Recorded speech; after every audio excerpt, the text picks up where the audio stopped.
Alléluia. Alors on va se tourner vers la parole de Dieu et c'est avec une certaine appréhension ce matin.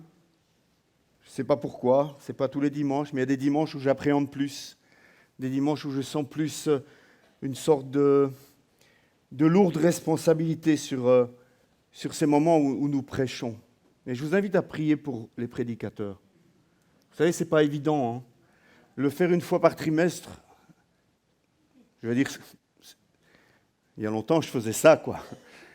Mais le faire 2 fois par mois ou 1 fois tous les mois, ce n'est pas évident. Et chercher la face de Dieu pour savoir ce que Dieu veut qu'on dise, et en étant sûr que ce soit ça, ce n'est pas simple. Priez pour nous. Seigneur, nous voulons te remettre ce moment et nous voulons t'inviter, Saint-Esprit, à nous parler. Nous voulons, Seigneur, que tu puisses te servir de, Seigneur, ces mots que j'ai couchés sur le papier. Je veux te demander d'aller plus loin que ces mots. Je veux te demander de m'inspirer, de m'aider à parler de ta part avec justesse, avec vérité, avec amour, avec autorité. Seigneur, bénis ce moment. Prépare le cœur de chacun d'entre nous, le mien y compris, pour recevoir ce que tu as à nous dire, que ce soit agréable ou moins agréable. Nous voulons nous disposer ce matin. Au nom de Jésus. Amen. Amen. Il y a 2 dimanches de cela, je vous ai parlé d'avoir soif de plus de spirituel. Vous vous souvenez de cette prédication?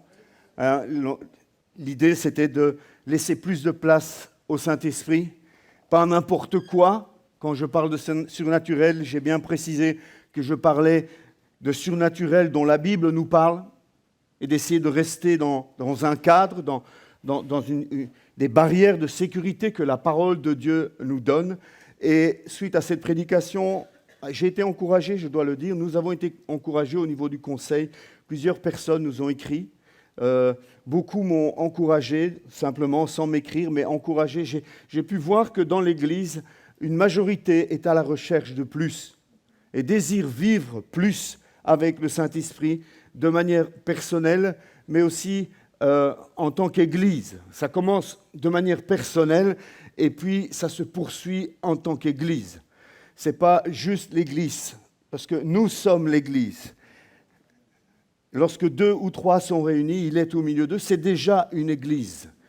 Dans les groupes de maison, c'est comme une Église déjà. Donc, ça commence par moi et ensuite ça peut se vivre au niveau local, au niveau de l'Église. Nous avons reçu des petits mots qui nous encourageaient avec des idées, qu'est-ce qu'il faudrait faire peut-être pour que le Saint-Esprit ait plus de place. Il y avait des suggestions, on a reçu des conseils et tout cela, nous l'avons reçu avec joie.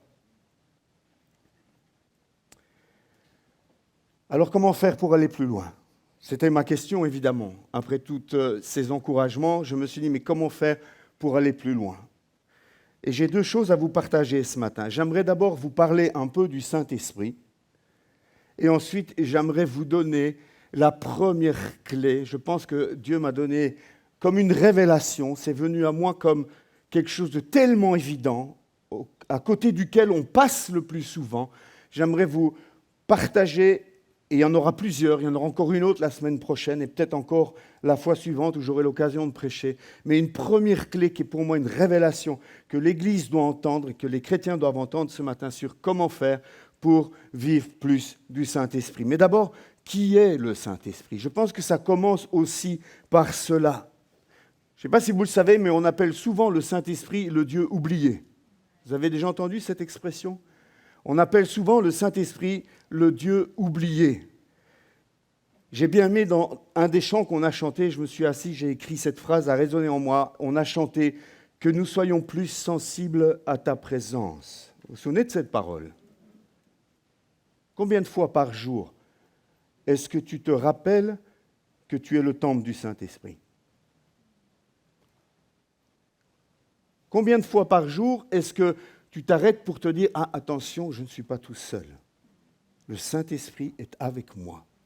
Il habite en moi. » Combien de fois par jour est-ce que tu te dis « Qu'est-ce que le Saint-Esprit voudrait que je fasse maintenant? Qu'est-ce qu'il aimerait que je dise ? Ou qu'est-ce qu'il aimerait que je ne dise pas ?» En me posant ces questions pour moi-même, à ma grande honte, j'ai réalisé que je n'étais pas si sensible que cela à sa présence. Et ça commence par nous ce matin. Je pense qu'on fait très peu de cas de la personne du Saint-Esprit. On en parle beaucoup, on chante le Saint-Esprit, on lui demande de venir dans nos cultes. Mais quelle place occupe-t-il réellement dans nos pensées? Quelle place lui accordons-nous dans nos cœurs et dans nos journées? Je pense qu'il veut plus. Je pense qu'il mérite plus. Je pense qu'il a le droit d'avoir plus. Le Saint-Esprit, frères et sœurs, on le confond souvent avec ce qu'il fait. C'est une puissance, c'est celui qui fait ceci, c'est celui qui fait cela, c'est celui qui fait ça pour moi. Mais avant d'être celui qui fait quelque chose, il est une personne. Il est une personne. Et j'ai peur, j'ai l'impression que dans ma vie et que dans nos vies, nous avons réduit le Saint-Esprit à ce qu'il fait, avant de nous arrêter sur qui il est. Ce matin, j'aimerais vous rappeler, vous le savez, mais je pense qu'il est bon de renfoncer le clou. J'aimerais vous rappeler ce matin que le Saint-Esprit est la troisième personne divine de la Trinité. Ce n'est pas juste un vent, ce n'est pas juste un facteur. Ce n'est pas le livreur d'Amazon. Le Saint-Esprit est Dieu. Pas moins que le Père, ni moins que le Fils. Le Saint-Esprit est Dieu. Il est égal au Père et il est égal au Fils. Il forme avec le Père et le Fils notre Dieu unique et trinitaire. Et bien souvent, nous mettons le Père, le Fils et le Saint-Esprit. Mais il n'y a aucune raison de faire cela. Le Père, le Fils et le Saint-Esprit est Dieu. Le Saint-Esprit qui habite en toi n'est pas un petit Dieu avec un D minuscule inférieur. Il n'est pas un subalterne du Père et du Fils qui est envoyé pour faire les tâches, les basses besognes. Le Saint-Esprit qui habite en toi est pleinement Dieu. Ce matin, j'aimerais que vous puissiez ouvrir grand vos yeux, grand vos oreilles et grand votre cœur à cette réalité que je pense nous avons légèrement oubliée. Le Père n'est pas le Fils n'est pas le Saint-Esprit n'est pas le Père. C'est trois personnes différentes, mais un seul Dieu. Ce concept de la Trinité est difficile à saisir. Mais ce que nous pouvons saisir, c'est que si je vous dis que le Saint-Esprit est Dieu, croyez-le, il est pleinement Dieu. Le Saint-Esprit, frères et sœurs, est une personne divine, capable de tout, toute puissante, omnipotente, on dit. Elle sait toutes choses. Comme Dieu sait toutes choses parce que le Saint-Esprit est Dieu. Le Saint-Esprit connaît tout de ta vie. Le Saint-Esprit qui habite en toi sait exactement ce qui va t'arriver demain. Ce n'est pas extraordinaire, ça, d'avoir avec nous une personne qui vit en nous, qui sait tout de manière instantanée, qui connaît le nombre de cheveux que tu as sur la tête, qui sait ce qui dysfonctionne dans ton corps alors que tu n'en es même pas encore conscient. Un Dieu omniscient qui habite en toi, un Dieu omniprésent. Il n'y a pas un seul endroit où tu peux le distancer. Il n'y a pas un seul endroit où tu peux aller te cacher loin de sa présence. Je ne vais pas citer tous les versets de la Bible qui citent cela, vous le savez. Le Saint-Esprit est omnipotent, omniscient, omniprésent, et il est saint. Son nom l'indique d'ailleurs, le Saint-Esprit. Si tu es né de nouveau ce matin, mon frère, ma sœur, et si tu es ici au milieu de nous, c'est parce que le Saint-Esprit t'a convaincu de pécher un jour. Sinon, tu ne serais pas là. Tu serais au golf, devant la télé, en train de dessouler d'une nuit compliquée. Tu serais en prison, je ne sais pas où tu serais, mais tu ne serais pas dans la maison de Dieu. C'est le Saint-Esprit qui a fait cette œuvre dans ta vie. C'est lui qui t'a ouvert les yeux spirituels. C'est lui qui te régénère et qui fait cette œuvre de sanctification dans ton cœur. C'est lui qui habite en toi. C'est lui qui t'aide à comprendre les Écritures. C'est lui qui te dit quoi faire. C'est lui qui te conduit dans toute la vérité. C'est lui qui te donne les dons comme il désire. C'est lui qui est ta garantie pour entrer au ciel. Nous sommes marqués du sceau du Saint-Esprit. Et j'ai mis 3 petits points parce qu'on pourrait rallonger la liste de tout ce que le Saint-Esprit fait pour moi, pour toi, pour chacun d'entre nous. Le Saint-Esprit n'est pas assis dans un divan, en train de je ne sais quoi faire. Le Saint-Esprit est à l'œuvre. Le Saint-Esprit vit en toi. Il est à l'œuvre, il est sur la brèche. Il est aux aguets. Il est toujours prêt à intervenir. Est-ce qu'il veut que nous soyons plus sensibles à sa présence? C'est plus qu'un chant, frères et sœurs. C'est plus qu'un chant. C'est le soupir du Saint-Esprit. C'est le désir de l'Esprit de Dieu qui est là dans ton temple, dans son temple, et qui est là et qui dit, mais oh, pourquoi tu as peur? Je suis là. Oh, pourquoi ces inquiétudes? Je suis là. Hé, pourquoi tu regardes ça? Je suis là. J'ai l'impression que le Saint-Esprit va être sans arrêt en train de faire des signes dans mon âme. Être en train tout le temps d'essayer d'attirer mon attention, d'attirer mon regard pour que j'arrête de fixer mes yeux sur tout ce qui brille, sur tout ce qui bouge autour de moi, pour apprendre à fixer mes regards sur lui. Soyons plus sensibles à sa présence. Si nous voulons voir des choses bouger dans nos vies, si nous voulons voir des choses bouger dans l'Église, apprenons d'abord à connaître le Saint-Esprit. Apprenons d'abord à être plus sensibles à sa présence.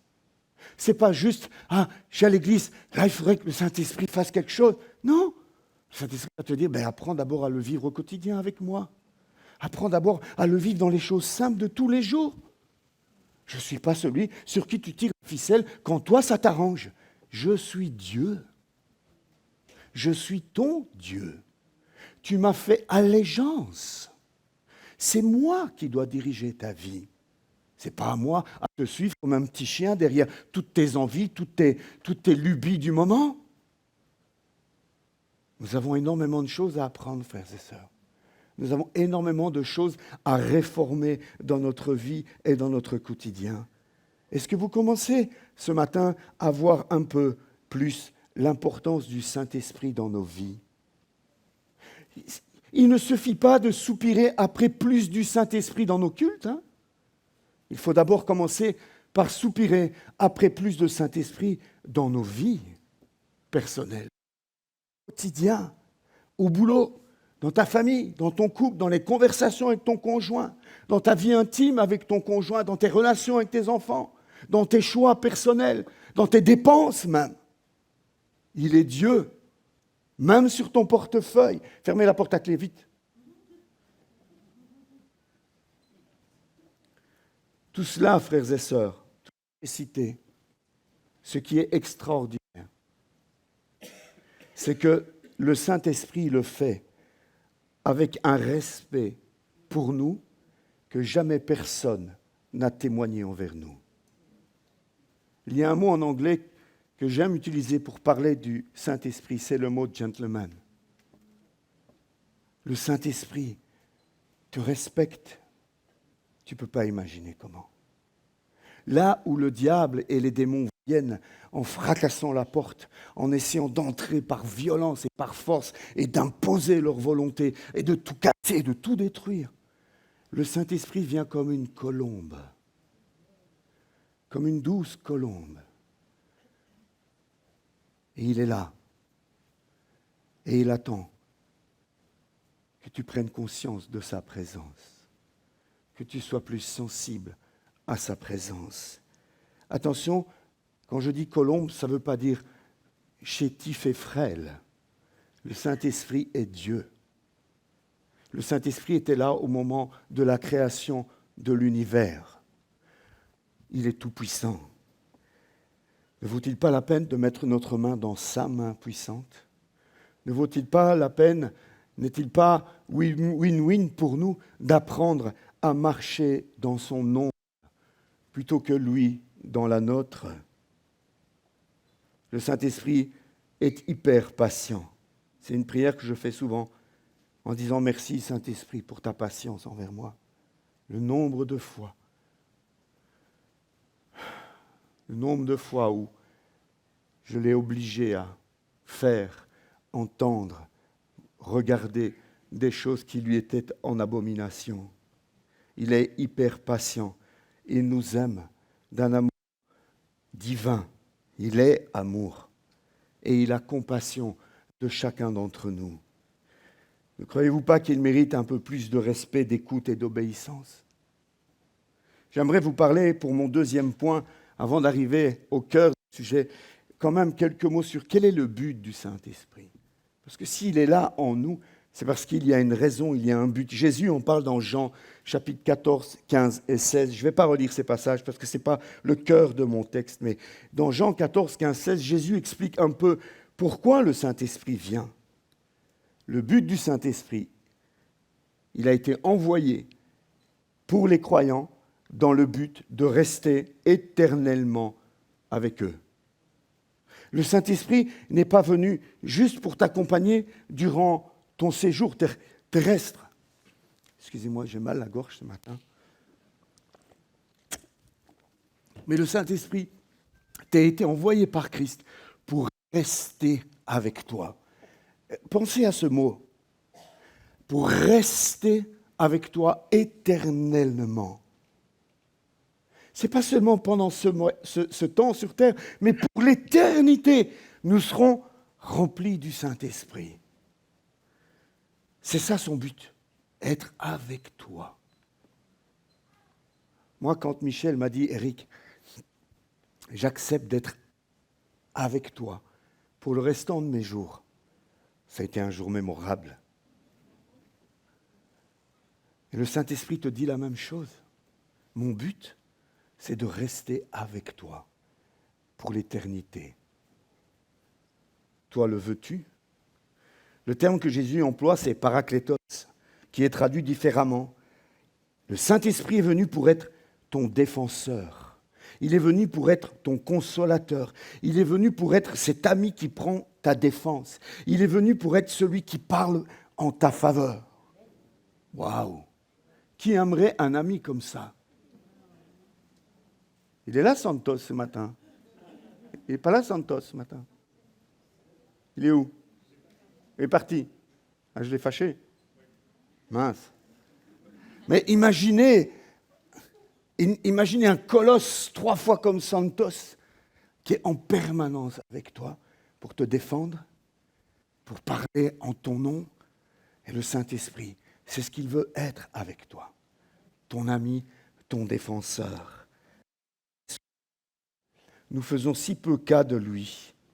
C'est pour ça que Jésus l'a envoyé, en insistant même sur le fait qu'il nous était plus avantageux que lui s'en aille et que le Saint-Esprit vienne habiter en nous. Jésus voyait l'avantage, Jésus voyait l'intérêt pour ses enfants, ses disciples, ses fils et ses filles, que ce soit le Saint-Esprit qui vienne habiter en nous. Faisons-nous suffisamment cas de cela. Voit le Saint-Esprit pour nous assister et pour nous guider jusqu'à la fin de la course. Le Saint-Esprit, il est un peu, mais je ne veux pas le réduire qu'à cela, mais il est un peu comme un coach, comme un entraîneur, comme un guide, comme un ami, comme un conseiller qui veut absolument une chose, que tu termines ta course en glorifiant Dieu. Pas que tu termines ta course n'importe comment, que tu termines ta course en rendant gloire à Dieu. Ça, c'est son but ultime pour ta vie et pour la vie de chacun d'entre nous. Prends-tu conscience du privilège qui t'est accordé au travers du Saint-Esprit? Les gens de l'Ancien Testament ne connaissaient pas ce privilège. Le Saint-Esprit n'habitait pas dans le peuple d'Israël. Le Saint-Esprit tombait sur quelques personnes qui étaient ainsi habilités à accomplir certaines choses extraordinaires ou des fonctions, mais le commun des mortels du peuple d'Israël ne connaissait pas cette joie d'être rempli du Saint-Esprit et cette présence de l'Esprit de Dieu avec eux. C'est le privilège de la nouvelle alliance. C'est le privilège de la nouvelle naissance. C'est le résultat de ce que Christ a accompli sur la croix pour nous. Et nous, voilà ce que nous en faisons. Il faut que ça cesse. Il faut que ça cesse. Et maintenant, je veux en venir à cette révélation. Comment faire pour vivre plus de surnaturel avec le Saint-Esprit? Est-ce que vous voulez connaître cette révélation? Je crois vraiment que c'est comme un flash qui m'est venu, qui va bouleverser vos vies et qui va ouvrir la porte à plus de Saint-Esprit dans votre vie. Voulez-vous connaître cette révélation? Il y en a 6. Si mes oreilles sont bonnes, il y en a 6 qui ont dit oui. Êtes-vous prêts à être dérangés par cette révélation? Voulez-vous de plus du Saint-Esprit dans votre vie au quotidien? Voulez-vous savoir ce qu'il faut faire en tout premier lieu pour cela? Oui? Alors je vais vous le dire de manière très cash. Cesse d'attrister le Saint-Esprit de Dieu. C'est le verset que j'ai reçu sur mon cœur. N'attristez pas le Saint-Esprit de Dieu. Éphésiens 4:30. N'attristez pas le Saint-Esprit de Dieu. Alors que j'étais en réflexion, en prière par rapport à « et c'est quoi la suite, Seigneur? Quelle est la première étape pour pouvoir ouvrir les portes au Saint-Esprit, pour que le Saint-Esprit ait envie d'agir à nouveau au milieu de nous? Quelle est cette première étape? » C'est le verset qui m'est venu à l'esprit. Arrête d'attrister le Saint-Esprit, Eric. Alors ma première réaction, c'est probablement celle que vous avez eue. J'attriste pas le Saint-Esprit. Hein. Attends, regarde lui, regarde celui-là. S'il y en a qui attristent le Saint-Esprit, c'est bien. Je ne sais pas si vous avez cette réaction ce matin, mais je vous dis tout de suite, c'est pas la bonne. Hein. C'est pas la bonne. N'attristez pas le Saint-Esprit. Le terme grec qui est utilisé dans Éphésiens 4:30 peut être traduit par rendre affligé, ou bien par affecter de tristesse, jeter dans la douleur, chagriner, offenser, faire que quelqu'un soit gêné. Le Saint-Esprit, frères et sœurs, je l'ai dit dans l'introduction, mais je le répète, ce n'est pas un robot, ce n'est pas une machine, c'est une personne. Une personne avec une volonté, avec une intelligence, avec des sentiments, avec des émotions, avec une sensibilité. Et une sensibilité particulière par rapport au péché. Parce que le Saint-Esprit est 3 fois saint. Parce que le Saint-Esprit est saint. Nous ne réagissons pas au péché comme le Saint-Esprit réagit au péché. Ce n'est pas du tout la même sensibilité. Ce que moi je tolère dans ma vie, ce que moi j'ai appris à vivre avec dans ma vie, ce sur quoi moi je suis capable de mettre un petit vol en disant, bon, le Saint-Esprit est incapable de le faire. Parce qu'il est saint, 3 fois saint. Je ne sais pas si vous êtes comme moi, mais moi, quand on me fait du tort, quand on me chagrine, quand on m'offense, je perds mon envie de m'engager. Quand on s'en prend, je me sens atteint quelque part, je perds mes motivations. Je perds mon envie et ma tendance à vouloir m'engager. J'ai tendance plutôt à faire un pas de côté en attendant que la situation s'améliore, que la situation se rétablisse. Je ne sais pas si c'est ce que le Saint-Esprit fait, mais ce qui est certain, c'est que lorsque j'attriste le Saint-Esprit, ce n'est pas sans effet. Ce n'est pas possible. Le Saint-Esprit ne peut pas être attristé par moi et en même temps se dire « bon, c'est pas grave, on va passer ça, on va aller plus loin ». Non, je crois que le Saint-Esprit attend que je fasse ce qui doit être fait pour rétablir la relation. C'est valable dans toutes les relations. C'est valable dans les relations époux-épouse.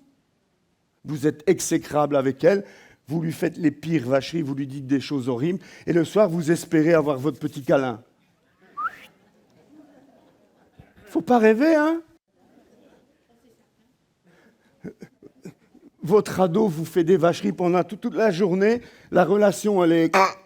Et le soir, ah mince, il faut que je demande à maman, j'ai besoin de 50 € demain pour la sortie avec les potes. Ah, maman, tu es la plus belle maman du monde. Ça ne marche pas comme ça, hein? Pourquoi est-ce que ça marcherait différemment avec le Saint-Esprit? C'est une personne. C'est une personne. J'aimerais que vous puissiez vous mettre dans le crâne ce matin, le Saint-Esprit est une personne. C'est une personne. Quand tu offenses une personne, il y a quelque chose à faire pour rétablir la relation. Le Saint-Esprit est une personne. Alors, ce dont nous avons besoin en tout premier lieu, frères et sœurs, avant de mettre quoi que ce soit en place dans l'Église ou dans nos vies, pour avoir des nouveaux programmes, pour qu'on vive des choses différentes dans le culte, pour que le culte soit bousculé par le Saint-Esprit. Enfin, je pense à toutes les idées qui m'ont été envoyées. La première chose à faire, c'est regarder dans ta vie et t'assurer que tu n'attristes pas le Saint-Esprit.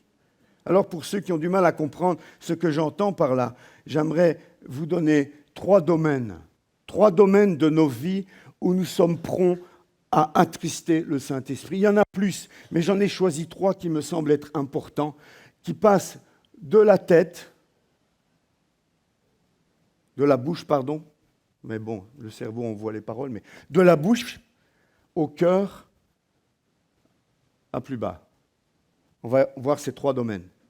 Le premier domaine, c'est le domaine de la bouche.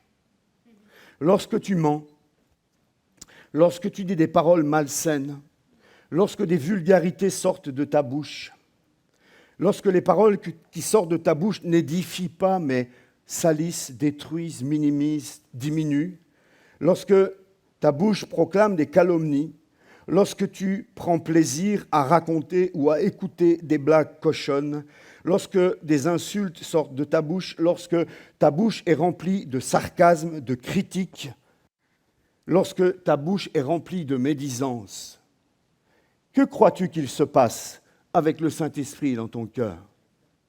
Crois-tu qu'il est là? Vas-y, encore une. Oh, raconte-moi une autre blague salace. J'aime cela. Est-ce que vous croyez que c'est ça que le Saint-Esprit veut?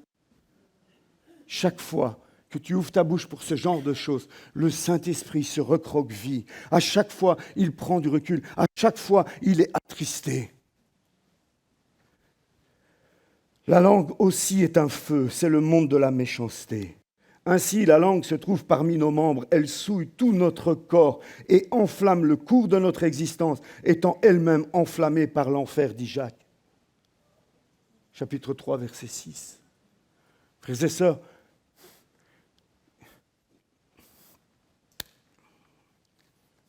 je vous aime. Je vous aime bien, vraiment, vous êtes mes beaux. Mais il faut que certains arrêtent de dire certaines choses. Il faut vraiment que vous réformiez votre bouche et votre langue. Moi, si je me mets à dire du mal, à critiquer mes beaux-parents, Michel n'est pas à côté de moi en train d'applaudir. Vas-y chérie, encore. J'aime ça. Si je m'en prends à un de mes fils et que je parle mal d'un de mes fils, Michel n'est pas en train de sauter de joie. Elle est attristée. Parce que c'est le même corps. C'est la même famille. Et lorsque tu critiques un frère, ou ton pasteur, ou un ancien, ou qui que ce soit, lorsque ce genre de paroles sort de ta bouche, c'est comme si le père entendait ses propres enfants se critiquer les uns les autres. Certes, peut-être, tu ferais mieux qu'un tel, ok, mais ça ne te donne pas le droit de critiquer et de diminuer le travail que l'autre fait, que toi tu ne fais pas. Apprenons à veiller sur notre bouche, frères et sœurs.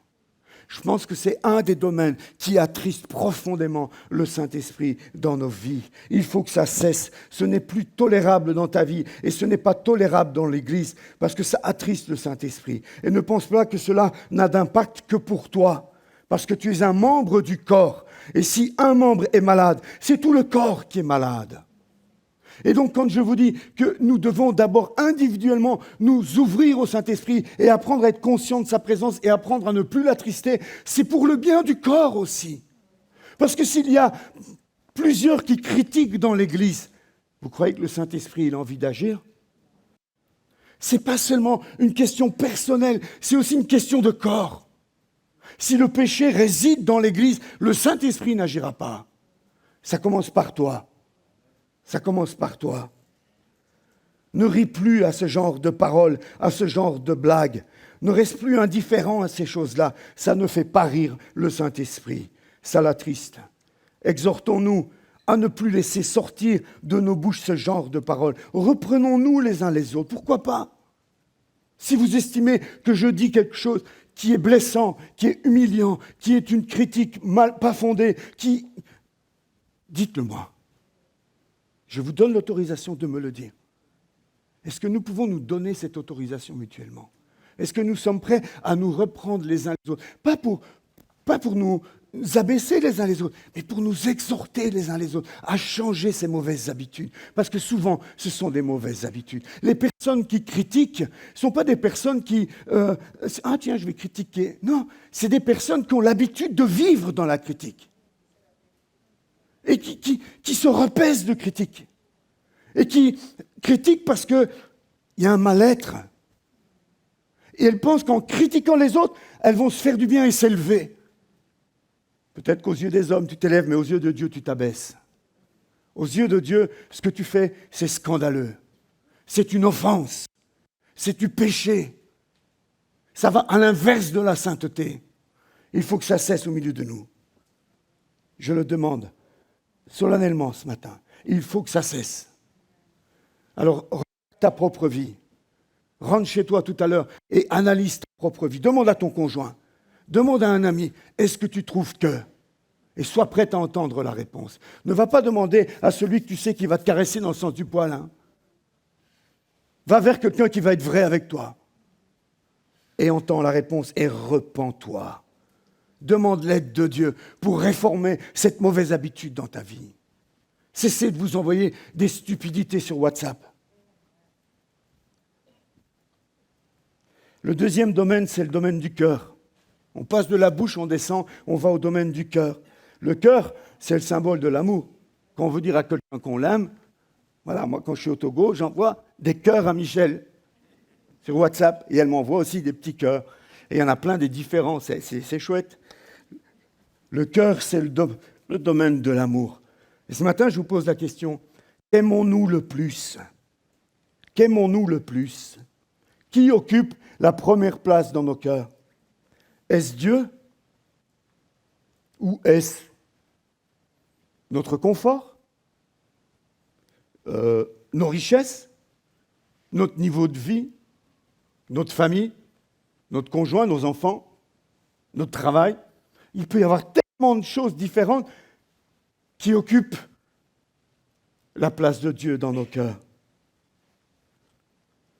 Frères et sœurs, avoir un pied dans le royaume de Dieu et un pied dans le royaume de Satan, ça attriste le Saint-Esprit. Ça attriste le Saint-Esprit. N'aimez pas le monde ni ce qui est dans le monde. Si quelqu'un aime le monde, l'amour du Père n'est pas en lui. En effet, tout ce qui est dans le monde, c'est-à-dire la convoitise qui est dans l'homme, la convoitise des yeux et l'orgueil dû aux richesses, vient non du Père, mais du monde. 1 Jean 2. Adultères que vous êtes, ne savez-vous pas que l'amour pour le monde est synonyme de haine contre Dieu? Celui donc qui veut être l'ami du monde se fait l'ennemi de Dieu. Les mots sont forts, hein, ce n'est pas les miens. Hein. Croyez-vous que l'Écriture parle sans raison? C'est avec jalousie que Dieu aime l'Esprit qui habite en nous. Vous voyez le rapport ici? C'est avec jalousie que Dieu aime l'Esprit qui habite en nous. Le Saint-Esprit ne veut pas cohabiter avec le monde. C'est comme si je disais à Michel, Michel, à partir de demain, j'ai une super idée. Toi, tu cuisines bien. Toi, tu es belle. Toi, tu fais ceci, tout. Mais j'ai trouvé quelqu'un en plus qui va mieux nettoyer que toi, qui va mieux repasser que toi, qui va... Je ne sais pas, j'invente. Hein. Quelle sera sa réaction? Je la connais, ma femme. Hein. Elle va dire, mais chérie, c'est une super idée, ça. Mais tu vas te débrouiller tout seul avec elle, moi, je me barre. Comment vit le Saint-Esprit lorsque vous faites à lui pour repasser vos chemises et faire votre nettoyage, mais que vous préférez la bouffe du monde, que vous préférez les plaisirs du monde? Comment croyez-vous que le Saint-Esprit voit cela? Il crie à l'intérieur de vous. Vous savez ce qu'il crie? adultère. Adultère que vous êtes. Voilà ce que le Saint-Esprit dit. Peut-être pas comme je viens de le dire, parce que moi, avec amour, avec passion, avec tristesse, le Saint-Esprit dit, adultère, reviens à moi. Adultère, reviens à moi, je suis prêt à te pardonner. Je suis prêt à passer l'éponge autant de fois que nécessaire, mais reviens à moi. Le domaine du cœur, frères et sœurs. Il faut faire un choix. Ce matin, il faut faire un choix. Si nous voulons voir l'action puissante du Saint-Esprit dans nos vies, nous ne pouvons plus être des chrétiens au cœur partagé entre l'amour pour Dieu et l'amour du monde.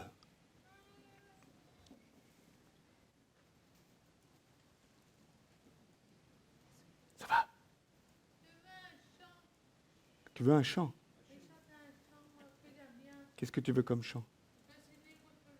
Ok. Sébastien, tu nous aides? Tu nous aides?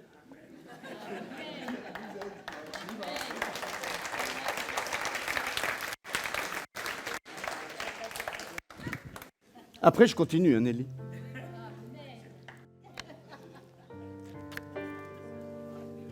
Qui sait si ce n'est pas le Saint-Esprit qui... Levons-nous. Je suis né pour te louer. Je suis né pour glorifier ton nom. En toutes circonstances, apprendre à te dire merci. Je suis né pour t'aimer. Je suis né pour t'adorer, mon Dieu. Obéir à ta voix. Je suis fait pour toi. Amen. Amen. Amen. Amen. Rappelez-vous, frères et sœurs, que nous n'emporterons rien, nous n'allons rien emporter avec nous à notre mort. Tu peux avoir accumulé autant que tu veux, tu partiras comme tu es venu, tout nu, avec rien. Avec rien. Et moi j'ai peur, frères et sœurs, que certains d'entre nous, nous retrouvions bien pauvres là-haut. Bien pauvres là-haut. Sans aucun investissement là-haut. Le Saint-Esprit veut sonner cette sonnette d'alarme ce matin. Le Saint-Esprit de Dieu est attristé et dans l'impossibilité d'agir dans nos vies lorsque nous n'aimons pas le Seigneur notre Dieu de tout notre cœur. Vous connaissez ce premier commandement? Qu'est-ce qu'on en fait de ce premier commandement? Le tout premier commandement. Plusieurs ici sont dans ce dilemme. Que faire? Que faire? J'aime tellement ce monde. Je suis tellement attaché à toutes ces choses-là qui brillent, qui sont ma passion finalement, qui me prennent tout mon temps, toute mon énergie. J'essaie de temps en temps de trouver un petit moment pour Dieu. Je comprends votre dilemme ce matin, mais ça n'enlève rien au fait qu'il va falloir vous positionner. Le troisième domaine, on descend plus bas, c'est le domaine de la sexualité, frères et sœurs. On va parler d'immoralité sexuelle ce matin. L'immoralité sexuelle attriste le Saint-Esprit. Qu'est-ce que l'immoralité sexuelle? Eh bien, je vais résumer cela en disant que l'immoralité sexuelle, c'est tout acte sexuel. Et si je prends la définition de Jésus, tout acte sexuel réellement fait ou pensé. Ce n'est pas juste le faire, c'est le penser aussi. Attention. Donc l'immoralité sexuelle, c'est tout acte sexuel qui est vécu hors du cadre du mariage entre un homme et une femme. C'est clair comme définition, hein? Cela inclut les fantasmes envers une autre personne que ton conjoint. Cela implique la pratique de la pornographie. Cela implique l'homosexualité. L'immoralité sexuelle dans l'Église attriste le Saint-Esprit. Combien sont encore esclaves de l'immoralité sexuelle? Combien sont esclaves? Je lisais des statistiques. Aux États-Unis, ils font beaucoup de statistiques, hein. Bon, ils ont des... Et donc, Tous les chiffres qu'on a, c'est souvent les États-Unis. Heureusement, nous, on n'est pas comme eux. Mais c'est effarant de voir le nombre de chrétiens qui avouent être encore sous l'emprise de la pornographie. Ils sont dans leur église et ils pensent être le seul à avoir le problème. Oh là là, tous ces frères-là, ils ont l'air très spirituels. Et moi, j'ai un problème avec la pornographie. Mais en réalité, il n'est pas tout seul. Frères et sœurs, l'immoralité sexuelle t'éloigne de Dieu. L'immoralité sexuelle te détruit de l'intérieur. L'immoralité sexuelle, quelle que soit la forme qu'elle prend, attriste le Saint-Esprit. Tous les péchés sont graves et sont de graves péchés, et je ne veux pas faire de classification dans les péchés. Mais pourtant, le péché de la chair et du sexe nous impacte plus profondément, ce n'est pas moi qui le dis. Ne savez-vous pas que vos corps sont les membres de Christ ? Prendrais-je les membres de Christ pour en faire les membres d'une prostituée ? Certainement pas. Ne savez-vous pas que celui qui s'unit à la prostituée est un seul corps avec elle ? Et ne vous dites pas, mais moi je ne vais pas voir les prostituées. Si tu touches à la pornographie, tu es concerné.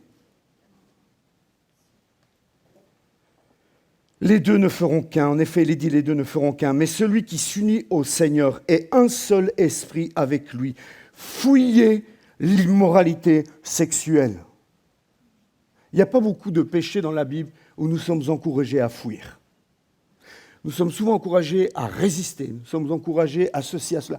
Mais pour ce qui est de l'immoralité sexuelle, il nous faut faire comme Joseph dans la maison de Potiphar.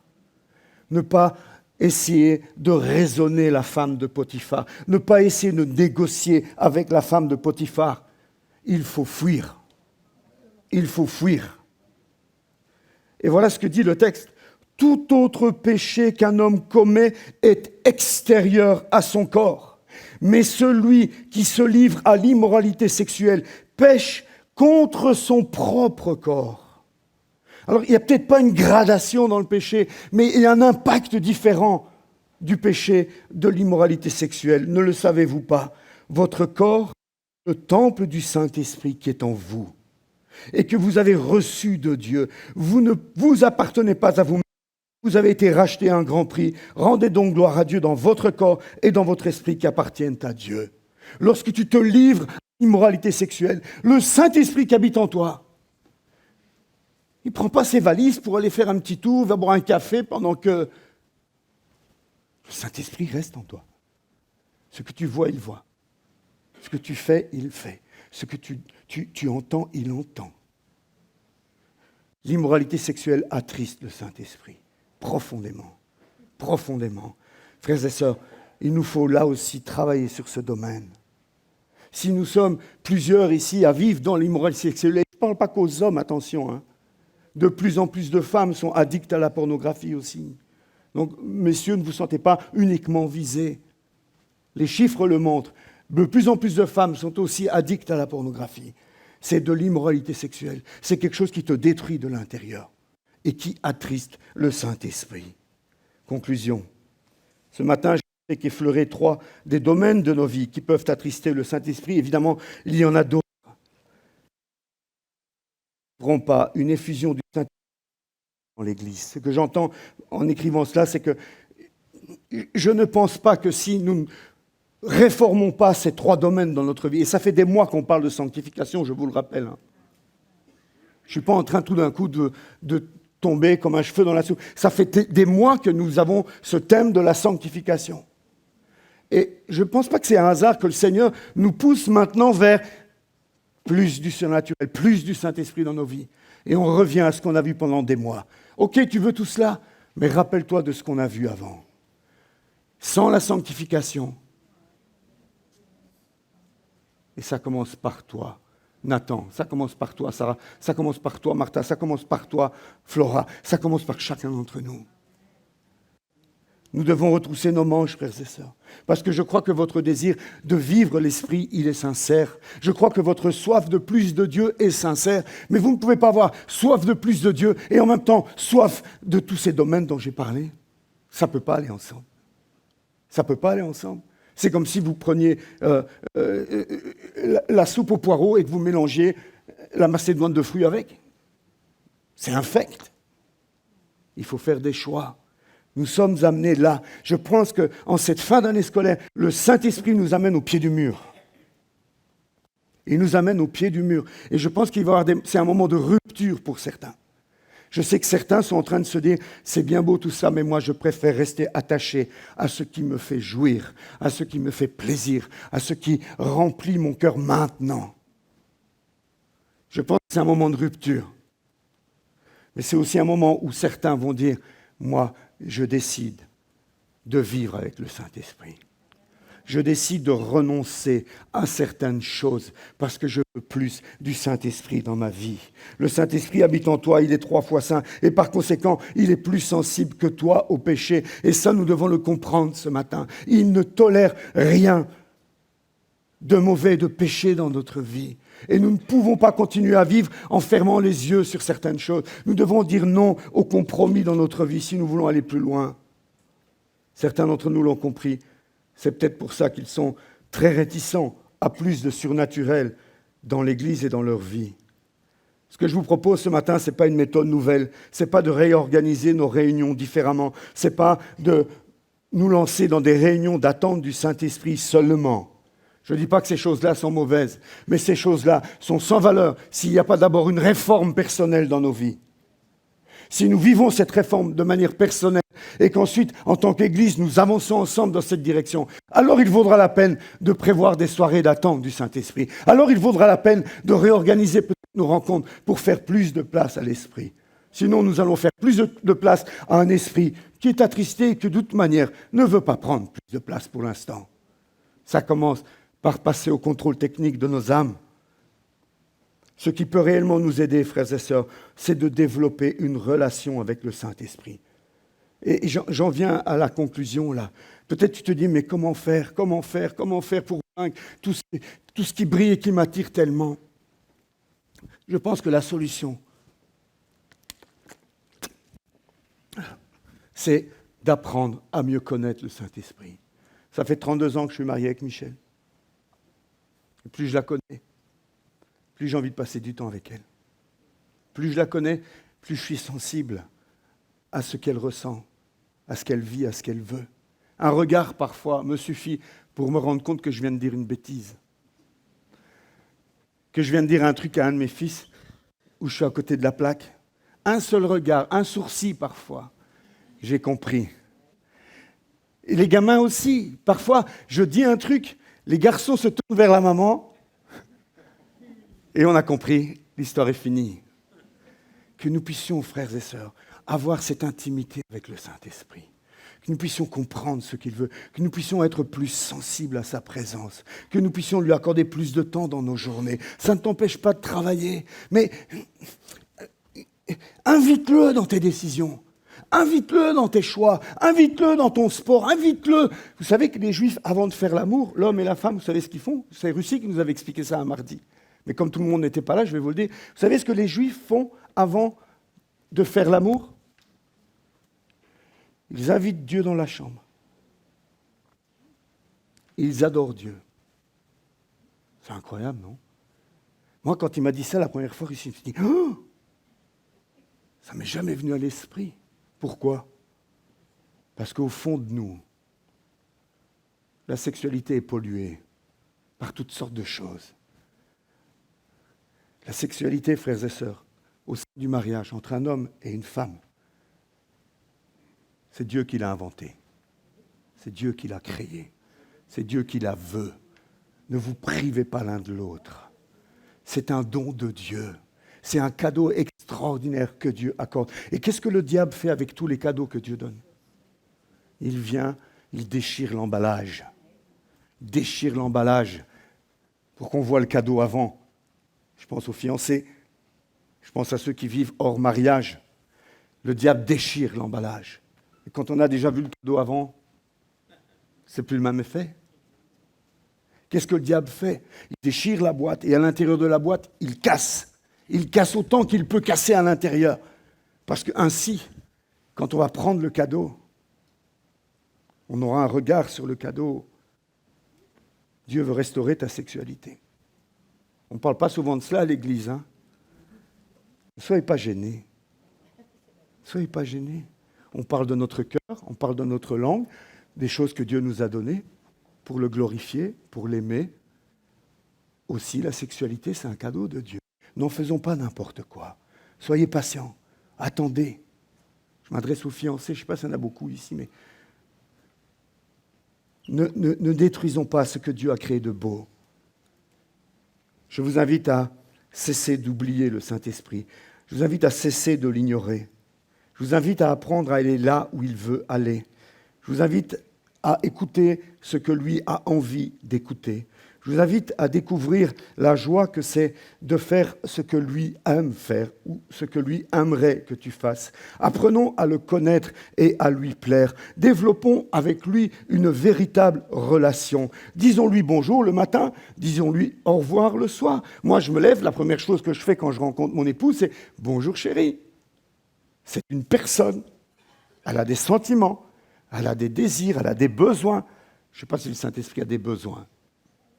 Mais en tout cas, c'est une personne qui aime m'entendre lui dire bonjour, qui aime m'entendre me tourner vers lui autant de fois que c'est nécessaire, que je ne fasse pas les choses dans mon coin tout seul. Le Saint-Esprit est plus sage, plus intelligent que toi. Peut-être que ça, on devrait le comprendre aussi. Combien de fois nous prenons des décisions sans même nous adresser à Dieu, et puis on se ramasse et on se dit « mince, qu'est-ce que j'ai fait comme… » Alors que si on s'était tourné vers l'Esprit Saint, on aurait eu peut-être la bonne réponse tout de suite. Apprenons à lui faire confiance et à le suivre. Cessons d'attrister le Saint-Esprit si nous voulons le voir agir dans nos vies et déverser sa puissance sur nous et dans l'Église. Amen. Je termine avec ce passage qui précédait Éphésiens 4, 30. « Voici donc ce que je dis et ce que j'affirme dans le Seigneur. Vous ne devez plus vous conduire comme les non-croyants. » Vous avez entendu ? Si tu es né de nouveau, tu ne dois plus te conduire comme un non-croyant qui se laisse guider par la sottise de leurs pensées. Ils ont l'intelligence obscurcie, ils sont étrangers à la vie de Dieu à cause de l'ignorance qui est en eux, à cause de l'endurcissement de leur cœur. Ils ont perdu tout sens moral et se sont livrés à la débauche pour commettre avec avidité toutes sortes d'impuretés. Mais vous, j'aime bien les « mais » de l'apôtre Paul, mais vous, ce n'est pas ainsi que vous avez appris à connaître Christ, si du moins c'est lui que vous avez écouté, et si c'est en lui que vous avez été enseigné conformément à la vérité qui est en Jésus. On vous a enseigné à vous débarrasser du vieil homme qui correspond à votre ancienne manière de vivre et se détruit sous l'effet de ses désirs trompeurs, à vous laisser renouveler par l'Esprit dans votre intelligence et à vous revêtir de l'homme nouveau, créé selon Dieu dans la justice et la sainteté que produit la vérité. Voilà le programme de Saint-Esprit pour ta vie. Voilà ce que Dieu veut pour ta vie. Alors ce matin, est-ce que tu veux toujours plus du Saint-Esprit? Est-ce que tu es prêt à travailler sur les 3 domaines que j'ai cités dans ta propre vie? Est-ce que tu es prêt à te mettre à genoux, à implorer l'aide du Saint-Esprit? Est-ce que tu es prêt à venir peut-être vers un responsable pour qu'il puisse prier pour toi? Peut-être que tu as besoin d'être libéré d'un lien spirituel qui te rend captif de cette immoralité ou de l'amour de l'argent ou d'autres choses. Vous savez, parfois quand on est comme ça attaché aux biens et aux richesses, c'est parce que ça comble un besoin d'insécurité profond. Dieu ne veut pas seulement enlever les richesses. Ce que Dieu veut faire, c'est guérir le besoin le plus profond. C'est guérir ce qui produit. Dieu n'enlève pas seulement les fruits mauvais, il change la racine de l'arbre pour produire de nouveaux fruits. Ce matin, Dieu nous lance un défi, frères et sœurs, me lance un défi. Ne croyez pas que je vous regarde de haut en disant « vous ». Je me mets avec vous dans ce domaine. Je dois travailler ces 3 domaines de ma vie. Je dois me mettre à genoux pour les 3 domaines de sa vie. Et je pense que le moment où nous faisons le pas de nous engager avec l'Esprit Saint pour travailler sur ces 3 domaines, déjà le Saint-Esprit est réjoui. Saint-Esprit n'attend pas de moi que je sois parfait dans ces 3 domaines pour enfin venir. Il attend de moi que je mette ma main dans la sienne et que je l'invite à me donner la victoire dans ces 3 domaines de ma vie. et que je marche en communion avec lui. Et si je tombe, eh bien, je rétablis directement la relation avec le Saint-Esprit. Et le Saint-Esprit continue à me faire grandir sur ce chemin de la sanctification. Voilà, c'était ça le message de ce matin. Qu'allons-nous en faire? Parce que finalement, à la fin de chaque prédication, c'est la même question. Qu'allons-nous en faire? Que vas-tu en faire? Moi, je sais, il y a des frères, il y a des sœurs, il y en a même qui parfois ne se cachent pas de me le dire, en me disant c'était dur ce matin, on va passer à autre chose. Mais ce n'est pas le but. Le but, ce matin, j'espère que ce n'est pas seulement le pasteur que vous avez entendu, mais j'espère que vous avez entendu le cœur de Dieu pour ses enfants. Enlevons la poutre qui est dans notre œil. Laissons la paille chez les autres. Ce n'est pas notre rôle de l'enlever, c'est le rôle du Seigneur. Si vous voulez ce matin répondre, je vous invite peut-être à vous lever. Mais ne le faites pas juste parce que le voisin de gauche ou de droite le fait. Peut-être tu as besoin de temps, et je peux le comprendre. Peut-être tu as besoin de temps pour réfléchir, pour te placer devant Dieu, pour régler des choses. Peut-être tu as besoin de temps. Je peux le comprendre. Mais ne te lève pas ce matin si tu ne te lèves pas pour dire « Seigneur, ce matin tu m'as parlé, j'avoue. J'avoue, Seigneur, ce matin tu as mis le doigt sur une ou plusieurs choses dans ma vie qui t'attristent. Jusque-là, j'ai fait semblant de rien, j'ai essayé de vivre avec, j'ai essayé de passer au-dessus, j'ai essayé de combler cela par d'autres choses, mais ce matin, tu m'interpelles, Seigneur.